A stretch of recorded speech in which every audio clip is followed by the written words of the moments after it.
Welcome everyone to the Middle School Building Committee meeting. It's Monday, January 11th. Welcome to everyone, panelists and everyone else. I just wanted to note that this meeting is being recorded by NCM. So we have a number of things on our agenda today. Let me get right to it. First item we have is minutes of our December 1st meeting. Do we have a motion? So moved. What's that? Motion made and seconded. Further discussion? Hearing none. Shall we take a vote? All in favor? Aye. Aye. Opposed? Unanimous. Thank you. And do you get who seconded that? Dave Thompson did. Okay. Okay. The next topic, again, thank you, everyone. Next topic is the preliminary design program status update. Let me turn it over to, is it Compass who'll be doing that? I think AI3 is going to walk us through. Yes. Justin, you have a presentation to share, correct? Okay. Yes, I'm pulling up my screen right now. Can everyone see that? Yeah. Yes. Okay. Good evening. So the three items that we're going to be reviewing tonight are items 3, 4, and 5 on the building committee agenda. So it's the PDP report update, the site analysis and selection, as well as the community forum #1 overview, which is going to be happening later on this week. So a quick update on the PDP report and the process of that. This slide is similar to the one that you saw a month ago with some few updates. If you recall, the items in red are the critical path methods that we discussed. And then all of the other items are the MSBA requirements for the PDP report. Anything that's listed in light gray with the checkbox at the end has been completed or will be completed tonight after this meeting and is currently being formatted to go into the report. So as you can see, we're making good headway on this, and there's a lot of moving parts, but it's starting to come together. In the end, this report's going to be 1,200, 1,300 pages, so we're moving along at a good speed with good progress. So if anyone has any comments or questions, I'll pause here regarding the PDP report.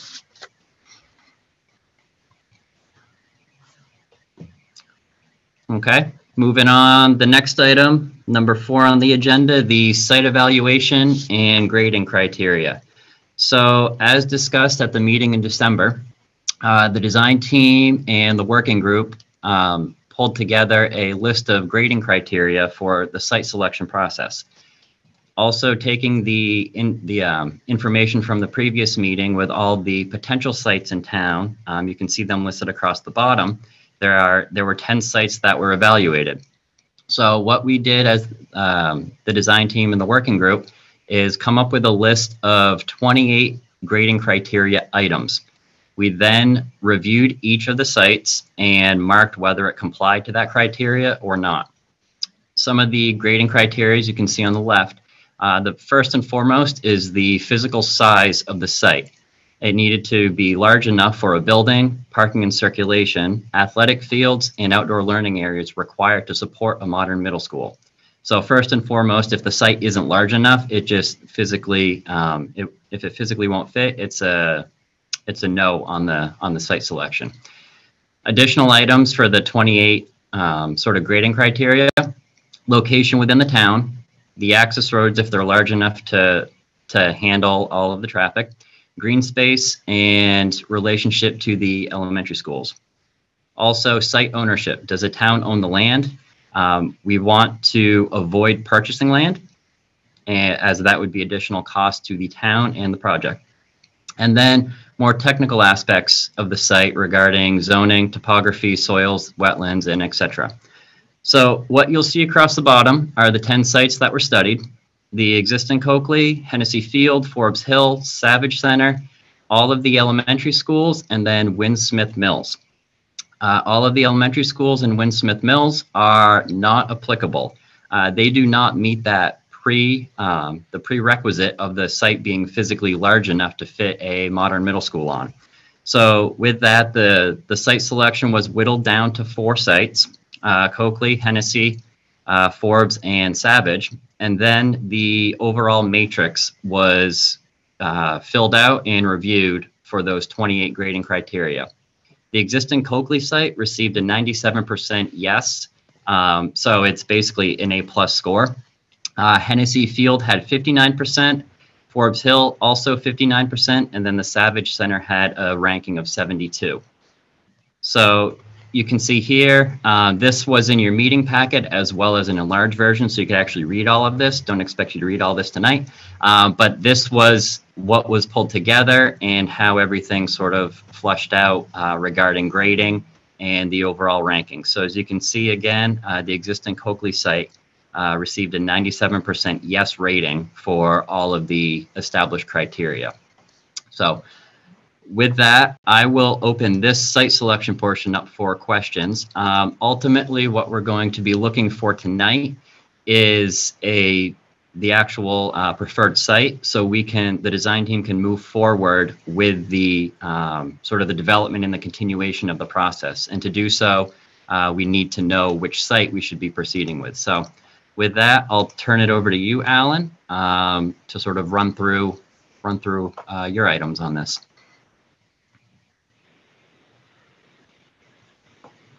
I think you're muted, Alan.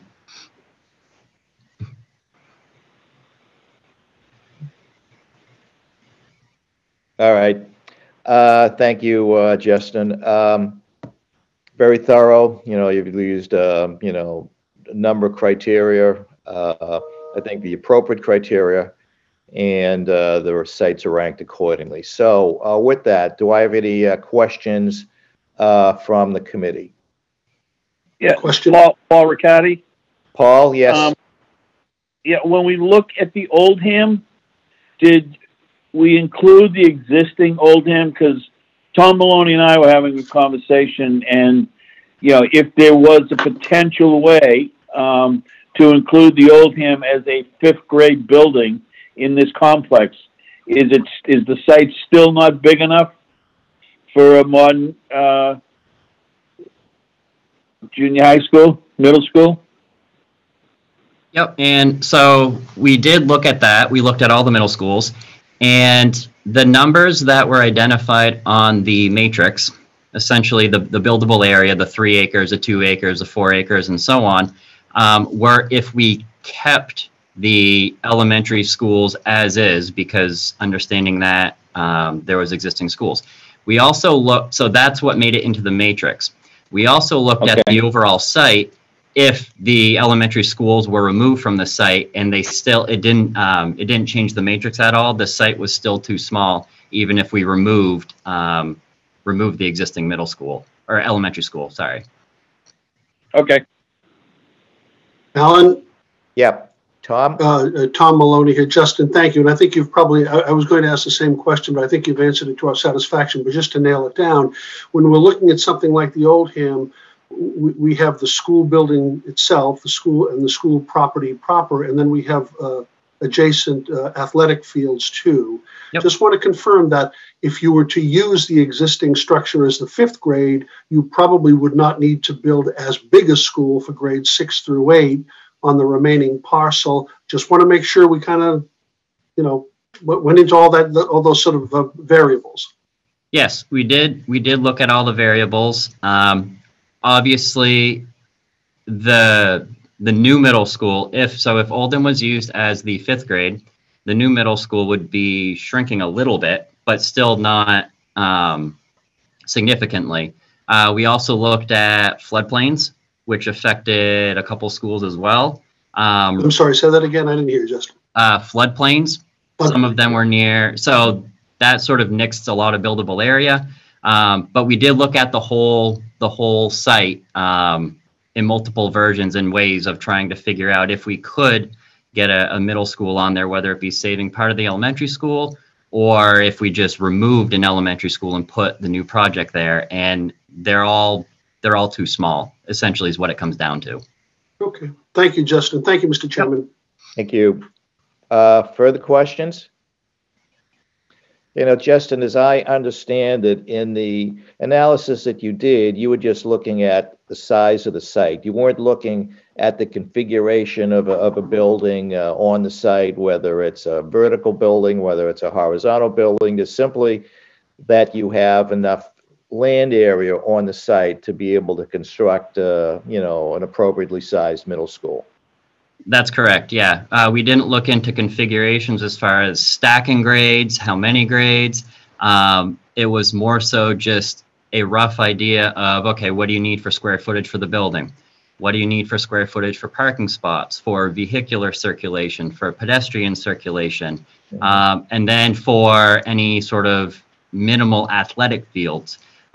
So that's where the number came from, essentially, to sort of analyze all of these sites. So yeah, all of that info was included, but not necessarily a building organization, sort of more just a massing study. Right. Okay. Good. Thank you. Alan, Yeah. Paul Riccardi again. Paul. When we looked at the Coakley, are we looking at out back? Is that what you looked at, Justin? Yeah, so what we looked at for Coakley is we looked at the area where the existing middle school is, as well as the area behind it, not all of the area behind it. So not all of the sports fields.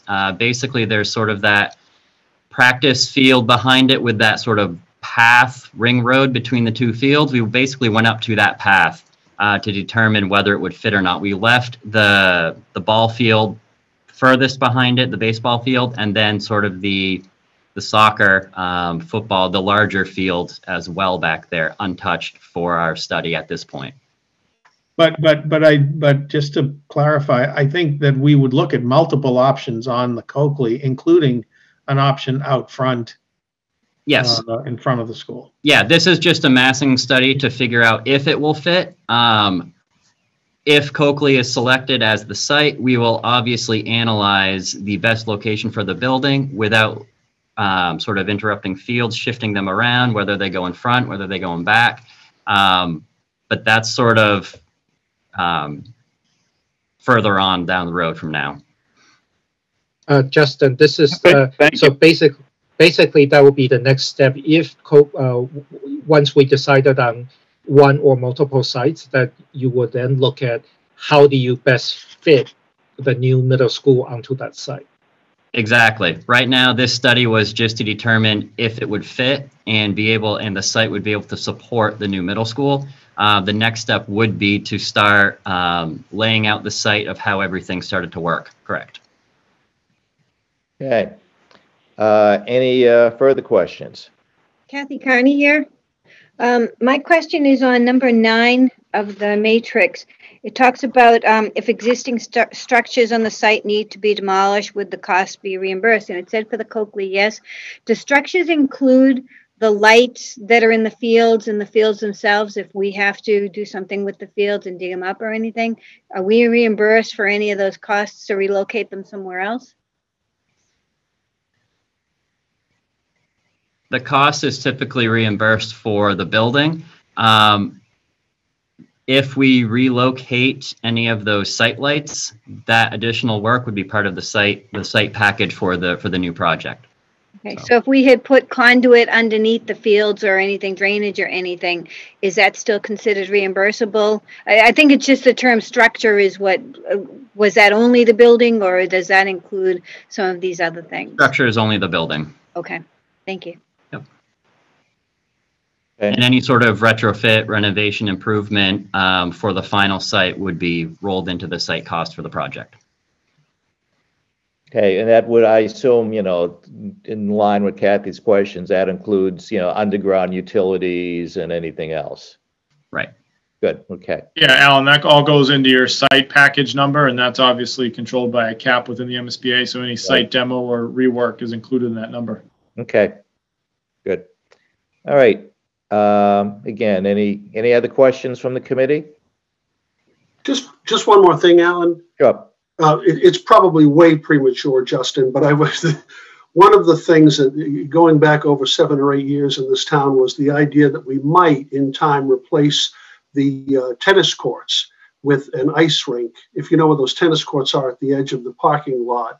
I mean, is that something that ought to come into this conversation as you move forward? I suppose you need to hear from us on that rather than the other way around. Isn't that true?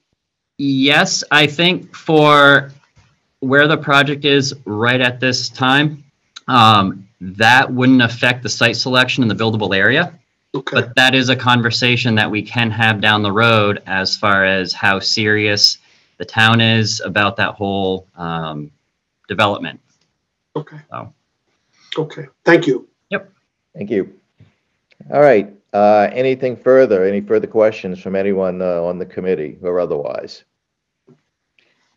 Hearing none. Justin, as I understand it, so you can continue with your schedule. You'd like to have a decision by us tonight on the site selection. That correct? That is correct. Okay. Pleasure of the committee? Move to go along with the existing site and select the Coakley site. I'll second that. Who is that who seconded? Dave Catania. David. Thank you. Motion made by Mr. Mizuko, seconded by Mr. Catania to approve the recommendation and use the Coakley as the preferred site. On the motion? On the motion, yes. Thank you, Mr. Chairman. I think Mr. Riccardi is with me here. I'm satisfied that the question about using existing elementary school sites has been answered satisfactorily. So I would like to hear what our two members of the school committee have to say on the motion, but otherwise I'm prepared to vote for it. Thank you. Thank you. Any further discussion? Should I take a roll call as well? Start with Mr. Mizuko. Aye. Mr. Lane. Aye. Mr. Maloney. Aye. Ms. Connie. Aye. Mr. Walsh. Aye. Did I ask Paul Riccardi? Aye. Dave Thompson. Aye. Dave Catania. Aye. Teresa Stewart. Aye. Margot Frazick. Aye. Diane Ferreira. Aye as well. Thank you. And Selectman votes yes. So I guess it's unanimous. Thank you very much. Okay. So now you can proceed under that assumption and do whatever else it is you have to do with that site. So thank you, everyone. Next topic is the agenda for a public forum on the 14th, and I just again want to emphasize to people, we are having our first community forum on the 14th. It's going to be very exciting, I think. We're going to have quite a bit of information out there and looking to solicit some comments and concerns with people, particularly, the public. So with that, AI3, could you continue with the presentation? Sure thing. So I believe in the meeting packet that went out last week was the draft presentation for the forum. We won't go over all the slides, but the thought was to go over the sort of the agenda and the outline, just to give everyone an idea of the talking points that we'll sort of cover, and then we can go over any questions or specific items if you want after. So basically, we're going to start out with what happened 3 to 4 years ago with the master plan. AI3 completed the Norwood master plan for all the elementary schools and Coakley, and what the results were and all the findings for studying the existing schools. And then we're going to transition from how do we go from 3 or 4 years ago to today. So it's going through the MSBA process, identifying all of their timelines and their milestone deadlines and what is required for each of those. So it's going to start with selecting the project teams, starting these committees like this committee right now, the building committee, and then rolling into the OPM and the architect selection. And then we're going to go through all of the phases of the project, more in depth at the phase that we're in now, the PSR or the PDP and the PSR, and then more of a high level, just a couple milestone dates for the remainder of the project, just to give them an idea of what is to come. Site selection is going to be reviewed a little bit like tonight, but a little bit at more of a higher level, noting that we looked at multiple sites, and ultimately, as determined tonight, the existing Coakley was the preferred site. Also going to review one of the MSBA guidelines or requirements is the required options. So at this point in the project, we don't know yet whether it's going to be an ad reno or a new construction. We have to carry multiple options forward. So we're just going to quickly review the options that we have to carry forward. And one thing to note here that we're going to make clear is that at this point in time, we do not know the grade level configuration. It could be a 6 through 8 or it could be a 5 through 8. We do not know. So we're carrying both options forward for each of these schemes. So we'll talk about that for a little bit. Then we will go to talk about the educational planning component of the phase that we're in, including the visioning sessions that occurred. We wrapped up our second one last Thursday. Very good turnout, good results, very happy with it. And we're compiling all that information and data now. So we'll sort of give an overview of what the visioning sessions are for, the purpose of them, and a little bit of the outcome of what came from these meetings. We'll talk about the ed plan and how that's critical to this whole process. And then we will sort of wrap up with the grade level configuration discussion, with the anticipation that this is going to be the item where there's going to be the most questions and discussion. So we'll talk about the grade level configuration and more so just present facts and figures, basically occupancies of all of the schools now, what other districts are doing as far as 6 through 8, 5 through 8, and just sort of lay out the facts and then sort of get some feedback. One thing that we're hoping to do is the community engagement portion of the slide, and it's actually live polling. So we're going to show a slide where people can go to a website, punch in a code, a 7-digit code, and actually vote on their concerns. And we have 4 questions that we had targeted, and it's basically fears of having a 5th grader part of the 6, 7, 8 model, and advantages of having a 5th grader part of the 6, 7, 8 model. So we're trying to get pros and cons and trying to figure out what people's biggest fears are as well as their biggest advantages. So it'll be a live poll. People can log in and they can vote. And so we can sort of, the design team, the committees, everybody can have an idea as far as where the community stands, and then ultimately open it up to discussion.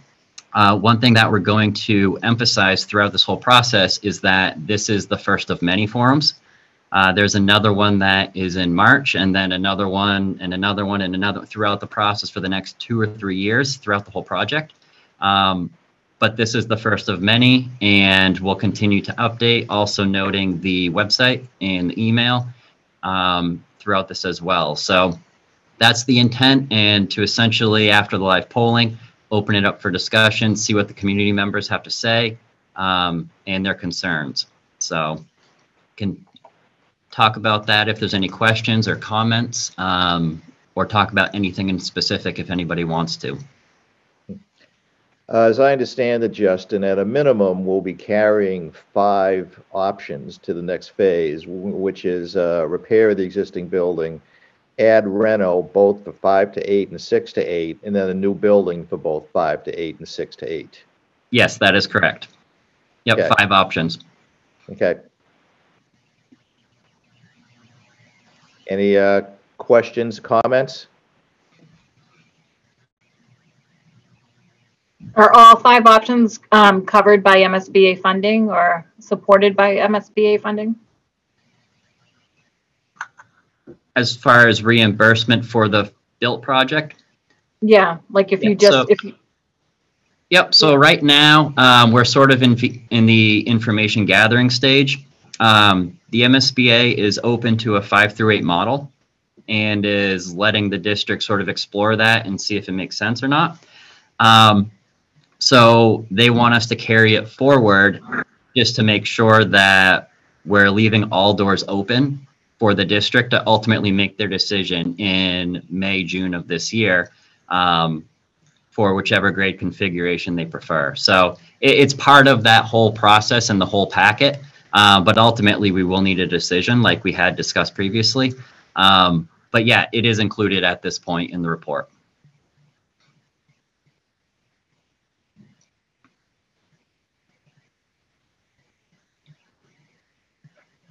Okay. Okay, so that meeting, community forum is this Thursday, 7 o'clock. Like this particular meeting, you have to register, to be in that meeting. But I'm certainly looking forward to it. I'd like to get comments and questions from people, see really, how the public feels, and then we can proceed accordingly. So I think this is certainly a good thing, and it's always good to get the public involved early, get what their concerns are. Any further questions or comments on the public forum?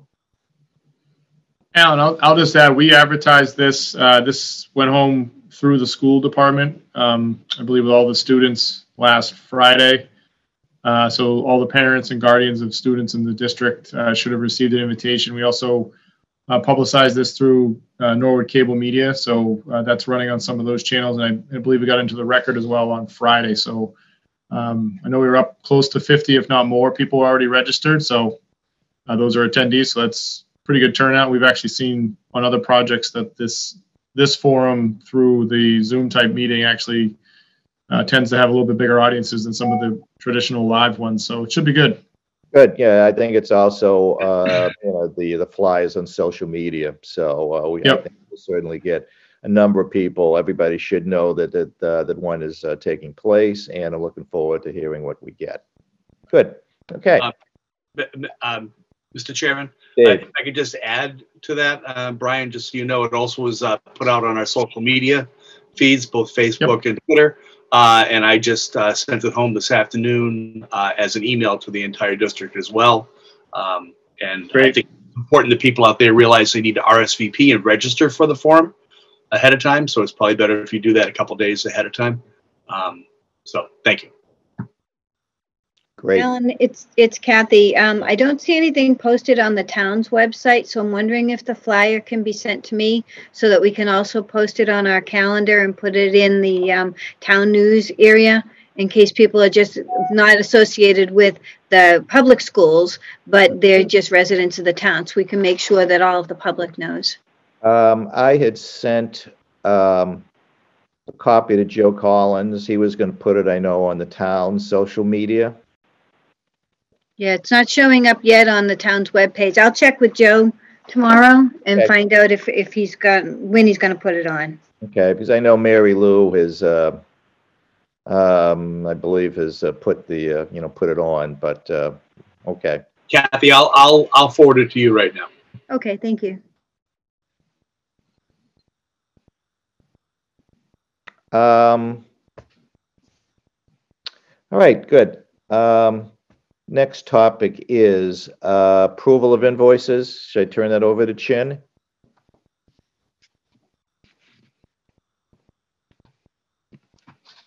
All should have received the vendor invoice package that came out with all the other documents. They had a list and summary of the two invoices, one for Compass and one for AI3. And not too much in that at this point, relatively thin, but it had AI3's contract entered into the budget, so you should have seen that update. Chin, are you able to share that? Give me a second. I'm just trying to get to the...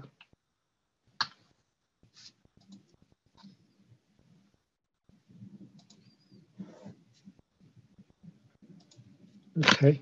Can you see it now? Yes.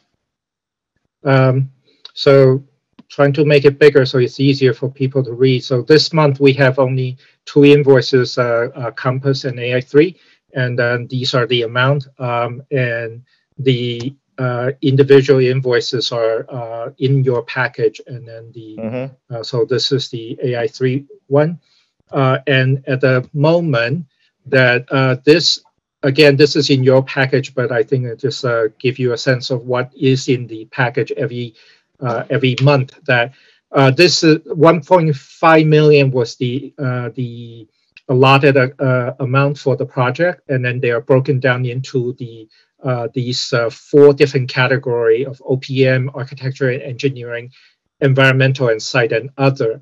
And right now that the contracted amount is in, which is the committed one, committed number in the column I, and these are the contracted amount. The 3,718 was the part of the printing of the designer selection process, the cost that we incur due to COVID situation. And then the spent column is includes this month's invoices.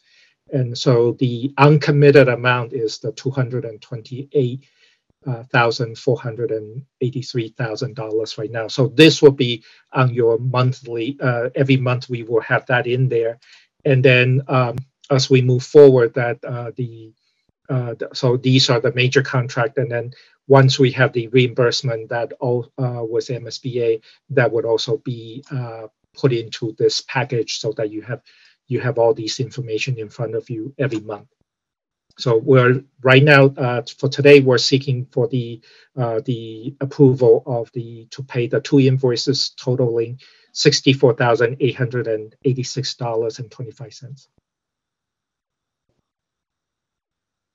Okay. Thank you. Questions, comments? It's Kathy again. So on these amounts that are committed, these are the ones that contracts have been signed. Alan, I don't recall if we had issued requisitions on these yet.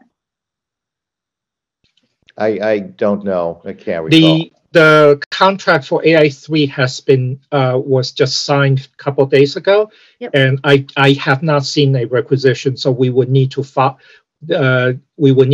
through with the requisition a PO, and then just so tonight is the approval, and then we still have paperwork to do. Yes.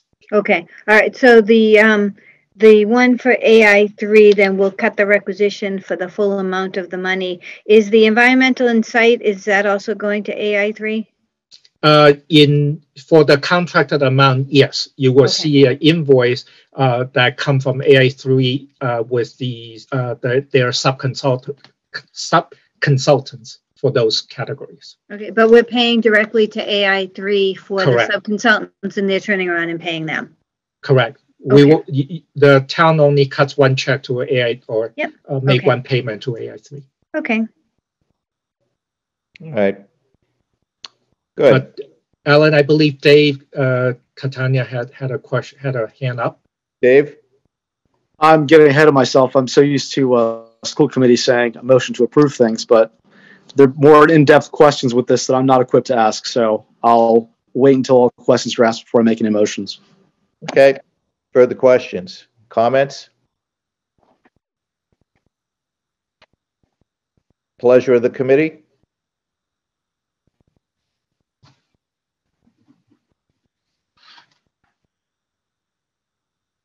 Would anyone like to make a motion? I'll do it, Alan. Okay. Motion by Mr. Catania. Second. Motion to approve, please. Second. Seconded by Mr. Maloney. Let me also do a roll call. Let's see. I think Tony has just stepped away for a second. Tom Maloney? Aye. Matt Lane? Aye. Kathy Connie? Aye. Matt Walsh? Matt Walsh? Aye. Paul Riccardi? Aye. Dave Catania? Aye. Teresa Stewart? Aye. Dave Thompson? Aye. Margot Frasick? Aye. Diane Ferreira? Aye. Chairman votes aye. Did I forget anyone? Leave anyone out? Yeah, did that by memory. Not bad. Okay, good. So invoices have been approved. Any further business? Any questions, comments, anything? With that, no further comments or questions. I'd take a motion to adjourn. So moved. Seconded. Motion made and seconded. Further discussion? Hearing none. I don't think we need a roll call. All in favor of adjournment? Aye. Aye. Opposed? Unanimous. Thank you.